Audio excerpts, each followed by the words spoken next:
we are going to focus on the World Grand Prix race towards the end of this tournament, but you mentioned that Razma's got to win the tournament. That is the same for others as well. But there are certain... Going out to the average a bit higher than Scott Waits. But Waits took out checkouts when it really mattered. 28% on the doubles for Madars Razma is not going to be good enough. Scott Waits now has the right to face Peter Wright tomorrow tomorrow evening, I should say. A game that he'll look at. I think he's got a big chance with Peter Wright not being in great form this year. Scott Waits, a 6-4 winner against Madars Razma. Ladies and gentlemen, Scotty to Hottie. Scott Waits through to the second round. Scott, congratulations.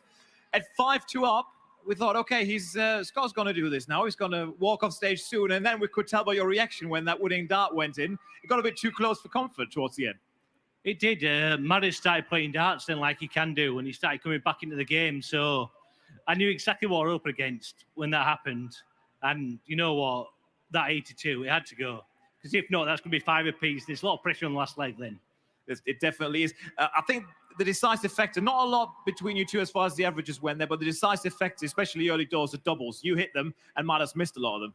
Yeah. Well, to be honest, you've got to take your chances when you get them. I took my chances early doors. Madars didn't. Yeah, but my scoring so sloppy in places as well. God, I don't know. But we're over the line anyway, aren't we? Scott, tomorrow, second round, tomorrow evening, actually, against Peter Wright in front of 4,000 darts maniacs here in Budapest. How does that sound for you? Absolutely fantastic. That is why I want to play darts for. I'm looking forward to playing Peter Wright. I can't wait for it. Scott, congratulations on the win and best of luck tomorrow night. Ladies and gentlemen, Scotty to Hottie, Scott Waits.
That was a really decent win there for Scott Waits of Yorkshire against Latvia's #1 player, shattering his hope of making the World Grand Prix. So that's one of the protagonists for Leicester gone. As far as Waits is concerned, he's going to go forward to Saturday to play in front of 4,000 fans against Snakebite Peter Wright. That's how Scott Waits did it. 88 average against the better average of Madars Razma. You can see that sometimes you can win a match even though you don't have the best statistics. But if you look at the doubling percentage, he made the most of his chances. And how many times did he hit a double with his third dart? It could have been a better percentage than that. However, it was good enough to get the job done. As far as our schedule has been this afternoon, we've seen a bit of everything, really. It was a bit scruffy at times between Joe Mernon and Jermaine Watamina. And in the end, Jermaine Watamina won that one by 6 legs to 4 and was very, very pleased with that result. Vladimir Anderson showed a lot of fun and games and had a very interesting darts case on the stage. But Anton Ersland with the performance of the afternoon. He had a really good amount of 180s. Vladimir Anderson was never really in the match towards the end. But then we had dominance from Białecki. A 161 checkout from Mahai Vida. It was good, but it wasn't enough to get any more than one leg against one of Poland's best players. And as you've just seen, Madars Razma losing by 6 legs to 4. We've still got the very yellow Scott Williams to come against Richard Veenstra of the Netherlands, and Belgium's De Decker against the UK Open champion Gilding. Our premier game of the afternoon in Veen up against Dolan. But before we do all that, we've got 2 associate member qualifiers up against each other. They've actually taken the same cab to get here as well. It's Andy Boulton and Scott Mitchell. Welcome back, ladies and gentlemen, to the 2023 Hungarian Darts Trophy. First round action brought to you live by the PDC Europe as we're coming to you from the MVM Dome here in Budapest, Hungary. Time now to meet our next 2 players. Would you please welcome first from England, a World Masters semi-finalist and the former Lakeside champion of the world. It's Scotty Dog, Scott Mitchell.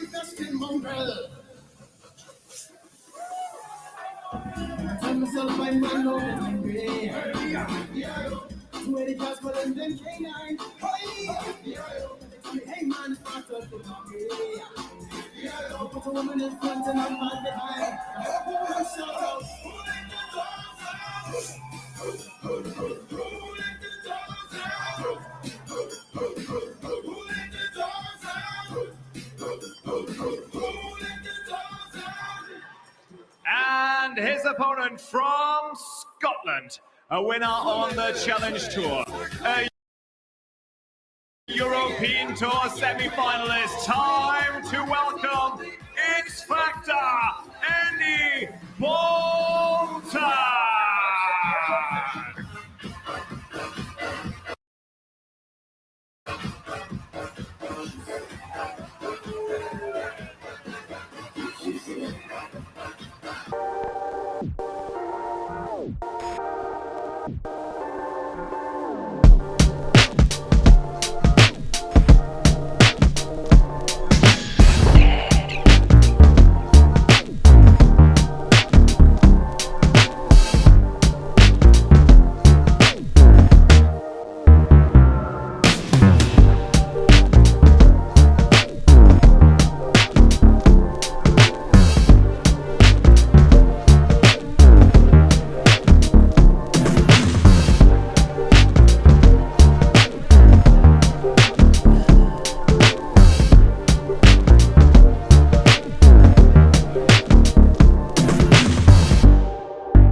Things are never dull when Andy Boulton's around, that's for sure.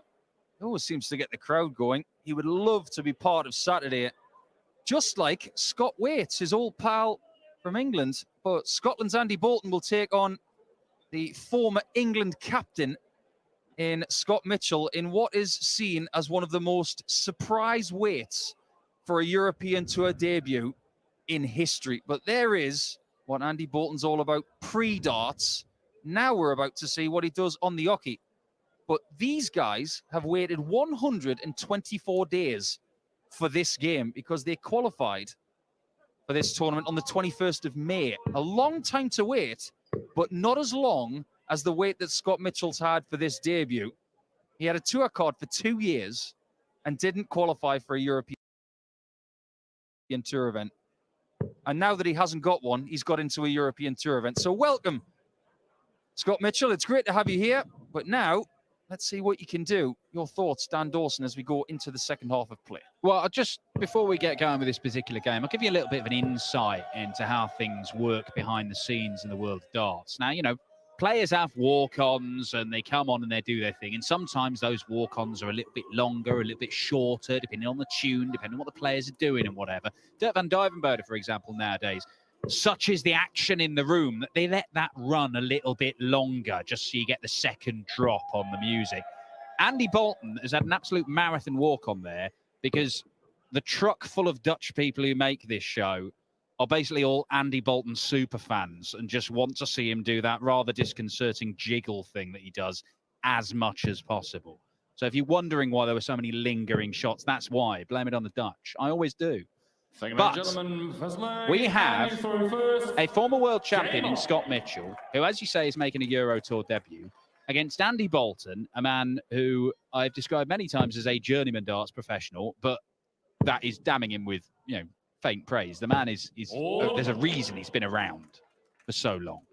But he is playing in his 24th Euro Tour event. He's actually been pretty regular on the European circuit.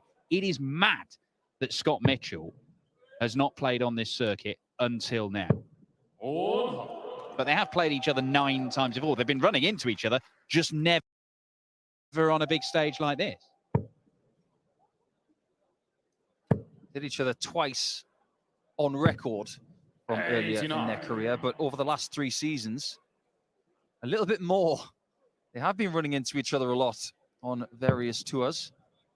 But one thing's for sure with Mitchell at the minute, I was talking to him a little bit earlier today about these new barrels that he has. They look a lot smoother than the ones he had in previous times because he has moved manufacturers. But it's taken a little bit of time for him to get them right. And he believes that they are very, very close to being exactly what he needs. Still got a lot to give as Mitchell. He's waited a long time for this opportunity. It's great to have him here. And somebody's already got a Scotty dog in the crowd. Yeah, I wonder how many he's brought, actually. If that's the only one, it's not a very optimistic bit of packing for the weekend, is it? Is that the same conversation as how many dart shirts did you bring? Yeah, pretty much. Although he could say to that person, I'll give you it, but I need to give it out again tomorrow. Well, the easiest thing would just go with the invisible lead, of course, and then you can throw as many dogs into the crowd as you wanted. Well, the lead was, you know what I mean. The dog was invisible, the lead was visible. I don't think that was one of his best efforts. Well, I mean, apparently he doesn't even know where it is nowadays. I was listening to him talk on, I think it was one of the boxing podcasts. 72. But yeah, he was mentioning it. But he has been looking forward to this Euro Tour debut. But Andy Boulton is looking forward to a 14-darter. And that's exactly what he's got to kick things off. Scott to throw first. Game on. There's a little bit more juicy wiggling from AB. One thing's for sure about Boulton, he's just such a good player. Now, you can be a very good player and still have a marquee title next to your name. And I've said this almost every time I've watched Andy this year. I've watched him play in many, many different arenas over the last few seasons. He's still looking for that one title that will follow him forever. Mitchell's got that. He's got an unbelievable resume from what's been a storied career. But does Boulton have that one win? Which, you know, I'd look at Andy Boulton. in a not dissimilar way, picked up any Pro Tour titles. They've had runs. I mean, Andy Boulton, until the other weekend, and Wesley Pleisier, was the only non-tour card holder to reach a semi-final on the European Tour. He is a dangerous, dangerous player. He's got pretty close to winning titles, quarters and semis and things like that.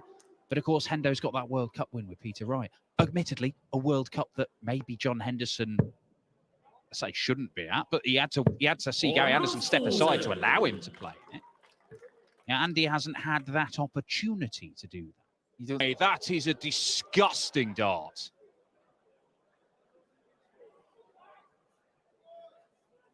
I don't think I've ever seen Scott miss tops by that much. That must have slipped. Well, there wasn't much of a reaction, but you could see him snatch that dart out the board. It allows Andy Boulton a chance for 2-0.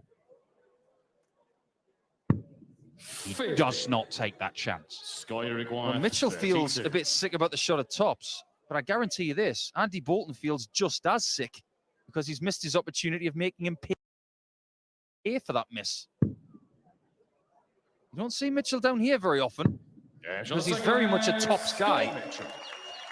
You know how dart players love to put a star on their shirt when they've won a world title? I think it's probably the most creative one, with Mitchell having it on the dog collar. I think it's a nice touch. Yeah. I mean, I'd have put it on that tractor he bought with the winnings.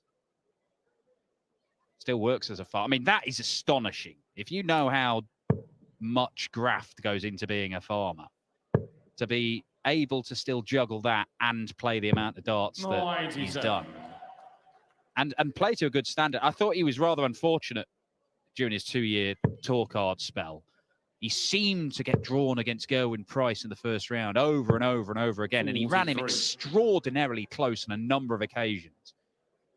But he just couldn't quite put enough wins together. He's still playing at a very good standard, despite the fact he wasn't able to stay in the top 60 or get into the top 64. 60. Actually done a lot of great things in his life away from darts as well. He's actually won awards for his farm. Does he? He has. What, for best farm? So they've got farm awards. No, I didn't. I didn't, Paul. Ask him about it. He doesn't have any of those on the farm. Come on, or them. I don't even know what that is. It's not a Scotty dog.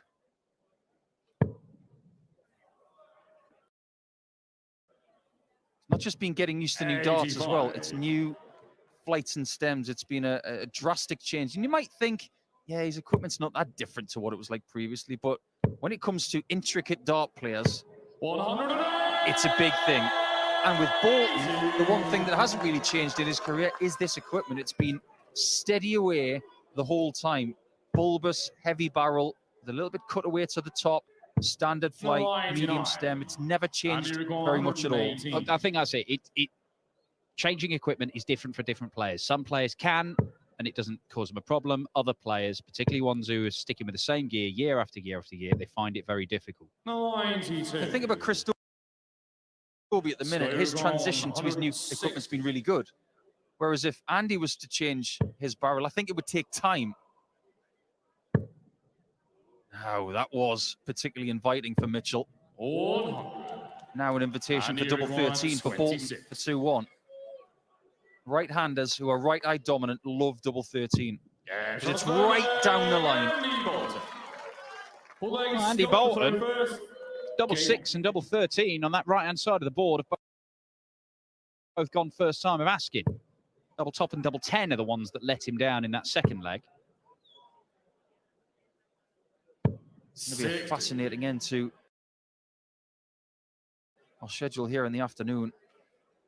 Everybody is talking about that game between Dolan and Van Veen. And interestingly enough, a lot of the narrative on social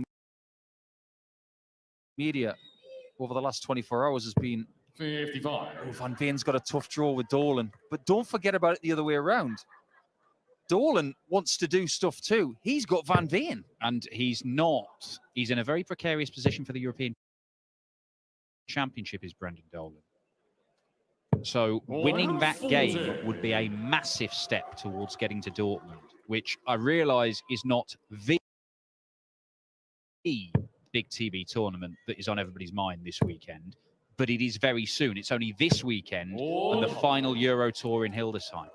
So for somebody, and we'll talk about it later tonight, Riccardo Pietrezco, who's right on the cusp of both of those events, if he were to win 2 or 3 games here this weekend, he would get in the Grand Prix and the European Championship. If he goes out early here and goes out early in Hildesheim, he may not get in either of those. The difference, we're talking about tens and tens of thousands of pounds in ranking money. It is not only the money in his pocket, an opportunity of even more. That's his professional status probably secured for the next 2 years. The gaps between qualification and not these days can come down to as little as £500. But remember, as little as 10 years ago, our colleague and friend Mark Webster lost out on the Grand Prix by £50. 5-0, not 5-0-0. But it's still losing out by 1 game. It's still the same. Well, I'll give you another scenario. And again, we'll talk about it later. Pietrezco wins 1 game. Van Veen wins 2. Luke Woodhouse wins 3. They're on the same amount of money for the Grand Prix. It goes to countback. Mitchell. 84. Well, he's a long way off that double 18 as well. It's the high doubles. That's 2 bits of information we've got now. 2 big misses on Boulton, who did really well to leave 164. Can't snatch it. I had a funny feeling this game was going to be tight. And it should be after 4. Single 1. Oh, my word, you lucky boy. Gets away with it. What impresses you more?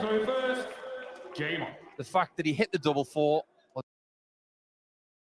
that he didn't let the single 1 deter him? Well, they're both good, but the dart at 1 really was a fortunate one to find the target. Andy Boulton kicking off perfectly. The start of this 5th leg. He knows if he holds his throw, he wins the game and sets up a meeting with the number 1 seed, Dave Chisnell. 60. They've played 5 times this year. Bolton's won 3 of them. Mitchell's won 2. Challenge to a... They actually played in a Players' Championship in Hildesheim in Players' Championship 14 as well. So they've played in a few different arenas and in a qualifier for the European Darts match play as well, which was won by Mitchell on that occasion by 5 legs to 3. Yeah, I did say this is their sort of first big stage meeting. They did play at the World Masters and one of those in the last 32, which may well have been on a big stage. We're going back more than 10 years then. But their first big stage meeting in the PDC, certainly. I think that was around about the time where they had 16 seeds and they went immediately into the tournament, and it was on the big stage from that point. So I think it was. 100. And here at 164. Oh, look, he's got a 164 again. But the tables have turned because not at all. Oh, bang in the middle, isn't it? So that's the recipe to success, is it? Leave doubles on the right side of the board. The only one he's missed on that side is that double 10, but double 13 and double 6 he's perfect on so far. The performance of the afternoon so far has got to go to Anton Östlund. That was a wonderful finish at the end of 145 as well. What more could you ask for on a European Tour debut? And Mitchell might have actually gone up to him and said, I wouldn't mind a bit of that debut action myself. Well, he's some way off it at the minute. It's only a mid-80s average for Scott right now. And that is not going to trouble Andy Boulton playing like it. Well, it shouldn't, you would think. You can win a game. You can bridge that sort of gap. But it is quite some way off the levels that Scott Mitchell would have expected of himself. And while this is a Euro Tour debut, this is a bloke who's won the Lakeside. Big stage darts is not a new thing. This should not be an overwhelming occasion, albeit, I think, foolishly. Boulton was doing a bit of a wiggle in the background there, pre-shot. He thinks he's going to hit this. He was almost right. I'm not sure he was going for that treble 10, though. However, if he did, he was on double 6. This is double 15. And that is 3-3. Oh, a wonderful checkout that is. We saw an incredible 75 checkout from Scott Waits in the previous game. That 90 checkout was just as good as that.